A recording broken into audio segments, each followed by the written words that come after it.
This is a 2001 BMW 750iL. Back in 2001, this thing was the absolute king of the road with a V12 up front, tons of technology, and classic BMW styling. It is also my favorite luxury sedan of all time, and today I'm going to show you why. I've borrowed this 750iL from a viewer here in the San Diego area, and yes, I know I've just made a bold claim, my favorite luxury sedan of all time. So let me give you a little background. This 7 Series was known as the E38 model to enthusiasts and by BMW internally, and it was sold from 1995 to 2001. The best versions came at the very end of the line when BMW offered an M Sport model with these cool wheels and sportier suspension that made this car a lot more athletic than rivals like the Mercedes-Benz S-Class. This particular E38 7 Series is a 750iL, which means it ditched the 282 horsepower V8 found in the base level 740i for a 326 horsepower V12. Back when this car was new, the base sticker price was $93,000, which is around $135,000 in today's money. And back then, this thing was the absolute top dog of the BMW lineup, back when the BMW lineup was at its peak. The Z8, the original X5, the E39 M5, the E46 3 Series. Times were good at BMW when this car was brand new. More importantly, this car was just awesome. For one thing, there's the styling. I personally believe that this is the most beautiful four-door sedan ever made. Not this one specifically. I actually prefer the look of the short wheelbase model. This is the long wheelbase version, which was the only way you could get the V12 in the United States. But to me, it doesn't really matter all that much. The general look of this car was just perfect. It was so simple and so elegant and so classy. It was the pinnacle of BMW design, and it was far better than the 7 Series that replaced it. And the same was true with technology. This car gave you everything you needed, but it wasn't an excessive overkill of technology with an infotainment system that lets you browse Yelp while you drive down the street. And so today I'm going to show you around the 2001 E38 750iL, the top model from the last year of the best 7 Series. And I'm going to show you all of its interesting quirks and cool features. Then I'm going to take it out on the road and drive it, and then I'm going to give it a Doug score. And for more of my thoughts on the E38, click the link below to visit autotrader.com/oversteer, where I've written a column about this car and where I've compiled a list of the best BMW models from this era currently listed for sale on AutoTrader.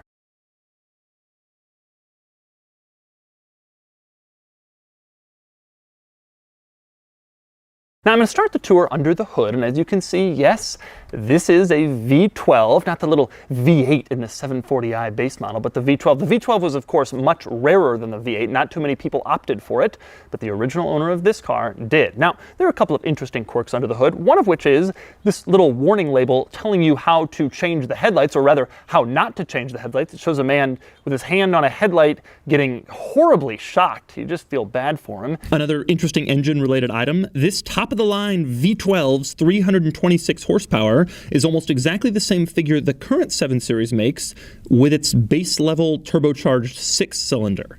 Oh, how times have changed. Next up, we move around to the back, where you can see one interesting item is the car has factory parking sensors. You can see the little indentations in the bumpers to the radar that sense stuff, and obviously when you're backing up, it beeps to let you know if you're about to hit something. That's not a big deal today, but back in 2001, I remember no cars had this. This had to have been one of the very first cars with parking sensors. It's impressive to see, and it still works.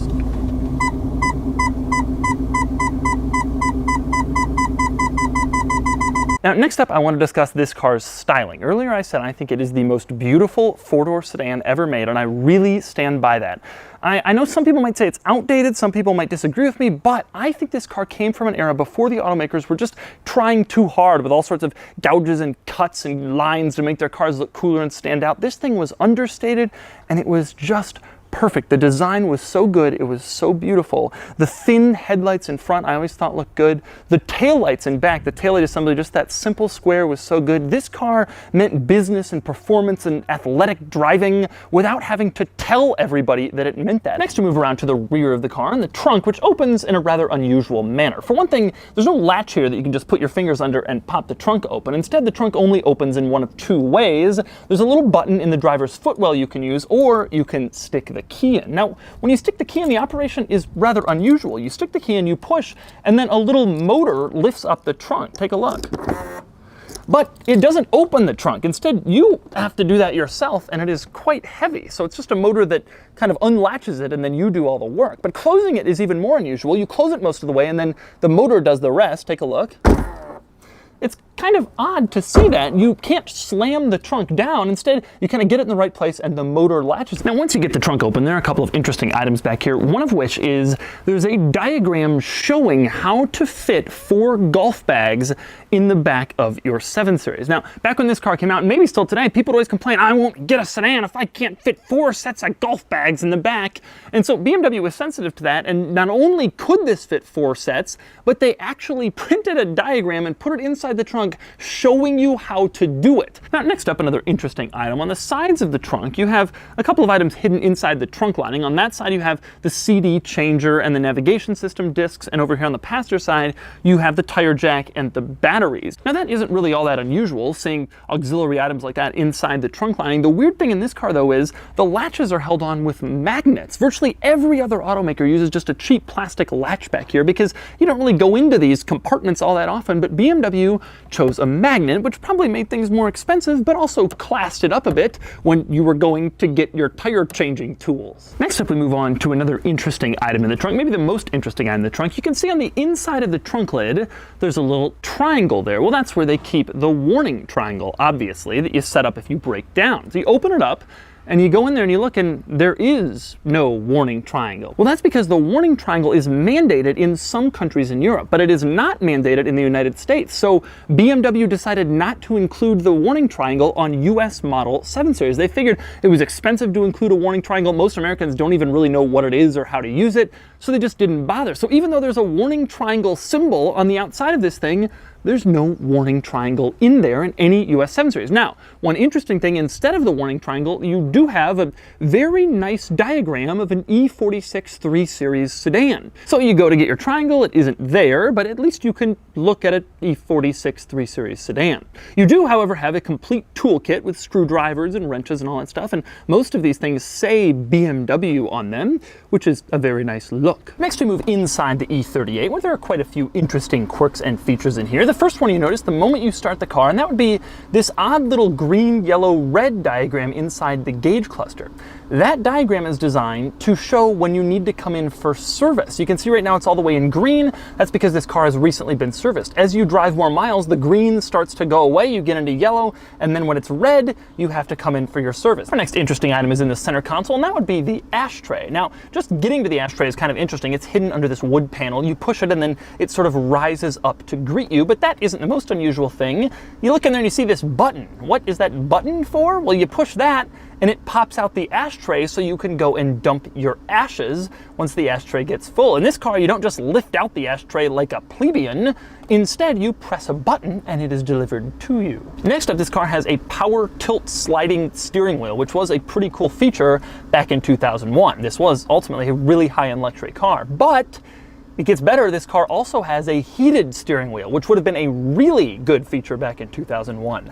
But it gets even better. This car has massaging seats. You push this little button in the center stack and the seats actually massage you, the front ones. Now, I have to admit, I barely feel the massage. It really isn't anything special, but it's there, it's happening. This car must have been one of the very first to include massaging seats. Next up, back to the center console, we have to talk about the phone. Yes, the phone. This car came equipped with a car phone because that's what titans of industry who drove 750iLs had back in 2001. In order to operate the phone, you push this little eject button and then it is sort of delivered to you, and then you can pull it out and use it. And just look how old school this phone is. It blows me away. If there was ever a time when this was considered the most cutting edge phone. It's just hard to remember the perspective of that era. This phone says BMW on it in several places. They didn't want you to forget who gave you your phone. I also like the fact that it says time port on it. I guess that's the model of phone. it certainly is a time port looking at this thing and remembering back to life in 2001. Now, the interesting thing about this phone is it's mounted on what appears to be the center console lid, but that isn't actually a lid. This car doesn't have a center console like in most cars where you can store stuff. Instead, it's an armrest, and you can move it forward or backward depending on what you find most comfortable. There are two little storage pockets in here, one on the driver's side where you could store little items, and there's one on the passenger side where you could store little items. But for some reason, this car removed the large cargo carrying center console that most other vehicles have. Next up, we move on to the climate control vents, which are rather interesting. Now, you can move them from side to side with a little dial at the bottom, just like most cars' climate control vents, but the weird thing is how you close them. In a lot of cars, you just slide a dial up and then they close behind the dashboard, somewhere inside the dashboard. In this car, when you move the dial up to close the vents, they close on the dashboard, so when they're closed, they kind of provide more of a flush look, uninterrupted by climate control vent lines, just in case you don't want any air blowing on you and you don't even want to see the climate control vents. Next up, we must talk about the grab handles, or the coat hangers on the ceiling right on the inside of the door. These are very nice coat hanger grab handles. Not only are they trimmed in wood with little aluminum ends to the wood, but also when you pull them open and then go to close them, they close very softly. They don't just snap closed. They're engineered to provide a luxury experience even when you're hanging your coat or grabbing them to get in the car. Now, next up, I want to talk about the solid feeling of everything in this cabin.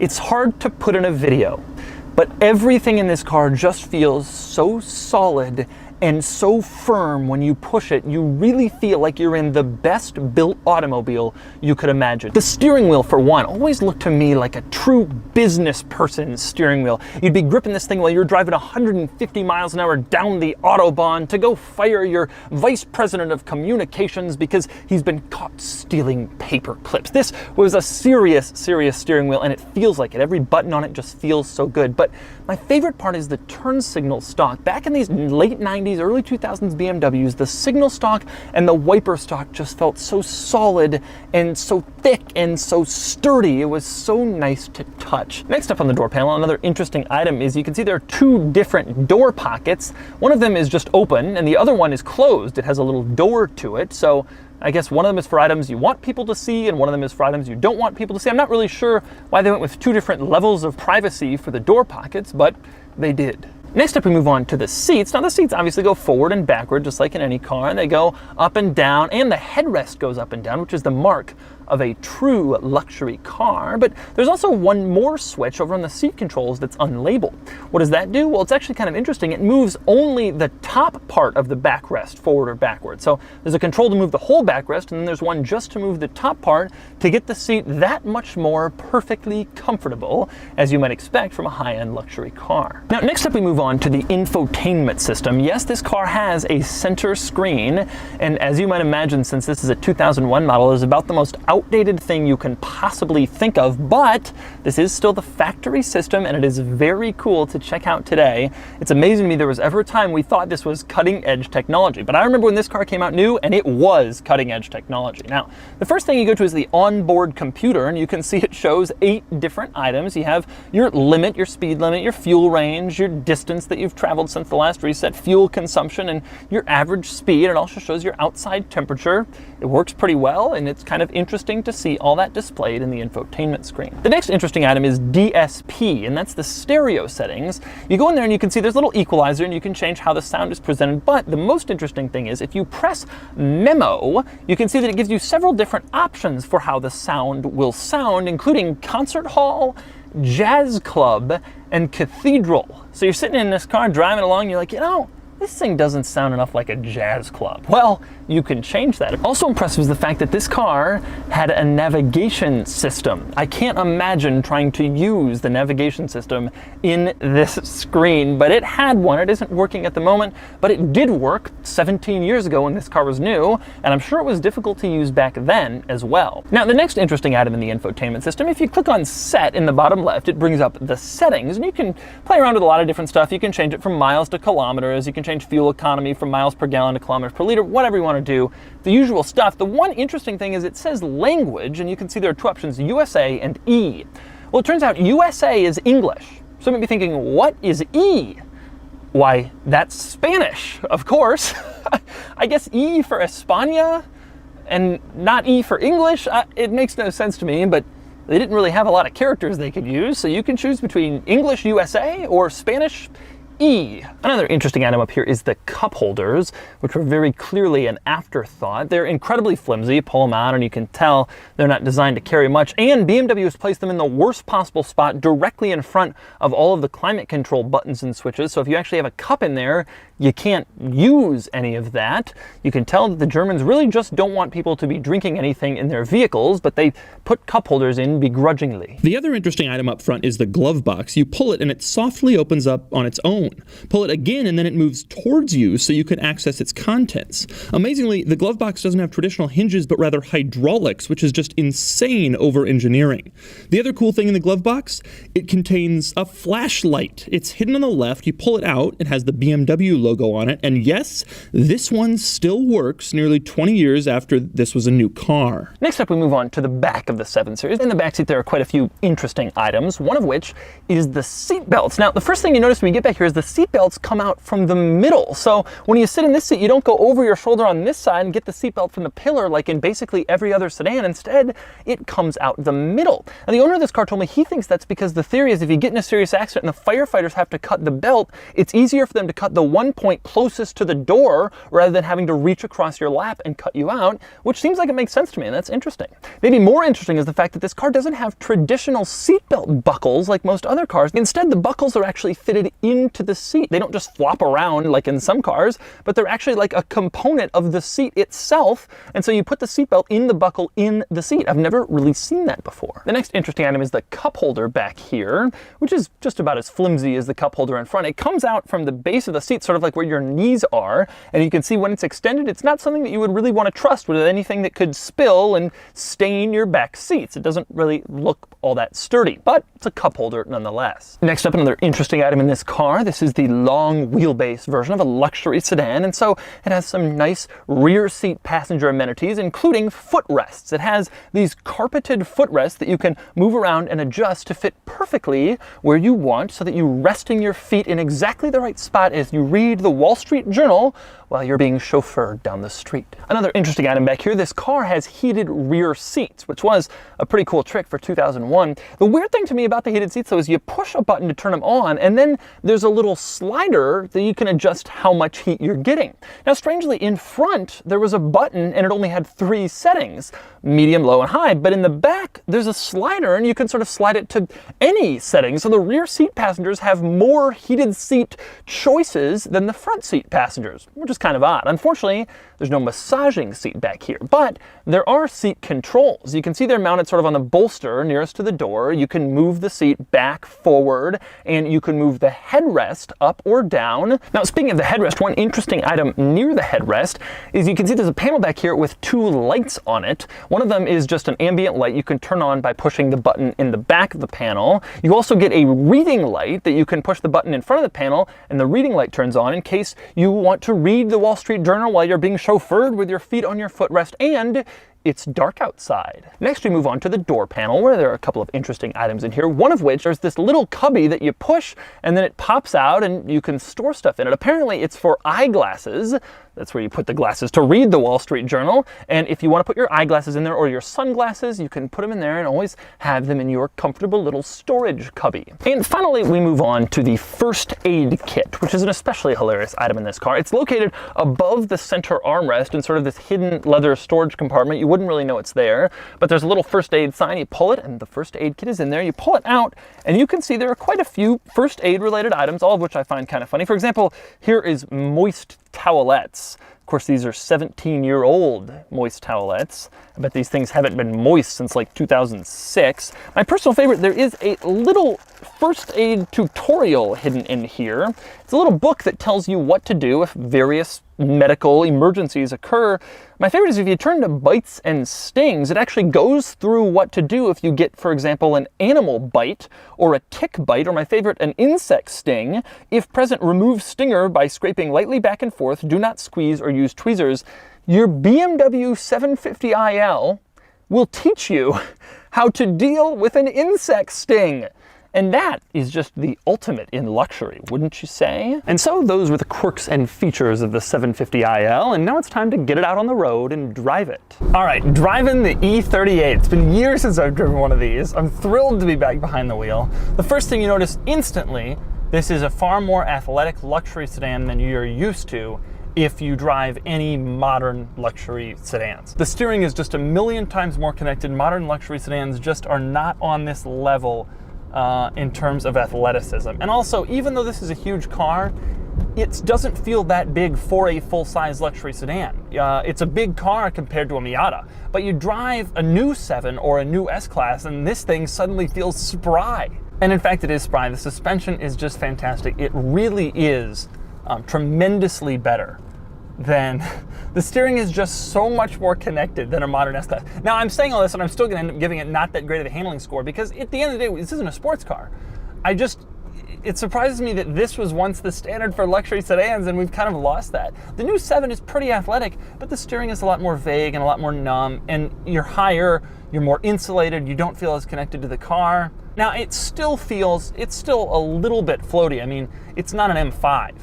And I want to emphasize that. It's not an M5. It's not like an M, crazy sports car, but it's fun. Now, acceleration is surprisingly leisurely considering this is a V12. This car followed sort of the old school theory of the V12, which was you didn't use it for low-end acceleration to make it crazy fast and go nuts. Instead, it was designed to be a car you could cruise at 150 all day long and not have to worry about anything. And with that said, even if you were going like 100, 110 and you dropped your foot, it would still kind of take off because it had torque even at those numbers. This was never a car that was intended to be like an M performance car. And so the V12, you step on it coming out of a curve and it moves, it's quick. It doesn't feel slow, but it doesn't feel as fast as you would think given that you've got this big V12. Now this particular IL, this one is really smooth. The owner has gone through and done a ton of mechanical work to make this car as nice as possible, and it sings. This thing is just super, super smooth, and you floor it and it feels like exactly how it would be, and I really feel like I'm transported back 17 years to how this car was back when it was a new car. It feels very stable. You're surprisingly removed from sound. I'm surprised at how quiet it is in here, considering it is kind of an athletic car. The ride quality is not as good as modern luxury sedans, but it does have a stability to it. Even as you go over bumps, the car never feels unsettled. One cool thing about this car is, you look on the outside and you're reminded of the old era of BMW styling where it was just the best. But even on the inside, you kind of have that feeling. If you don't look at that infotainment screen, and if you just kind of use the steering wheel, touch the turn signal stalk, the headlight switch, you feel like this was the top era of BMW. And you don't have to be on the outside of the car looking at it to have that feeling. And so that's the 2001 BMW 7 Series, the best luxury sedan of all time. Yes, I know these are aging, and I know you can pick up a used one for like $8,000, and I know they had some reliability issues. And yes, I'm aware that new luxury sedans are technically better in the sense that they have more power and more tech and better equipment and whatever. But to me, the E38 7 Series was just the perfect combination of attractive styling and good performance and good comfort and good technology and good driving experience all rolled into one. It was just perfect. And now it's time to give it a Doug score. Starting with the weekend categories and styling, the 750iL is absolutely beautiful, the best looking sedan ever. I can't give it the same score as the Ferrari F40 or the 250 GT Lusso, but I'm going to get close. It gets a 9 out of 10. Acceleration does 0 to 60 in 6.7 seconds, and it gets a 2 out of 10. Handling, it's reasonably spry for a car this size, and it gets a 5 out of 10. Fun factor is relatively low. This car isn't about fun, even though it's got a V12, and it gets a 4 out of 10. Cool factor is only okay. Most people wouldn't give this car a second glance in a parking lot, but I would, and I know other enthusiasts would too, and it gets a 5 out of 10 for a total weekend score of 25 out of 50. Next up are the daily categories. Starting with features, the 750iL was good for its day, but weak by modern standards, and it gets a 4 out of 10. Comfort is good. This car is supple, though not quite as pillowy soft as the top luxury sedans of its day, and it gets a 7 out of 10. Quality is a mixed bag. The interior materials are top-notch, but the cabin's appearance is clearly aging, and reliability is a bit uncertain to say the least. It gets a 6 out of 10. 10. Practicality is decent as it has a roomy cabin and a big trunk, and it gets a 5 out of 10. Finally, value. This is a gorgeous sedan and it's cheap, as a nice one can be had for around 10 grand, but that comes with outdated technology and questionable reliability. This car is an icon, but as a vehicle to use every day, you get what you pay for, and it gets a 6 out of 10 for a total daily score of 28 out of 50. Add it up and the Doug score is...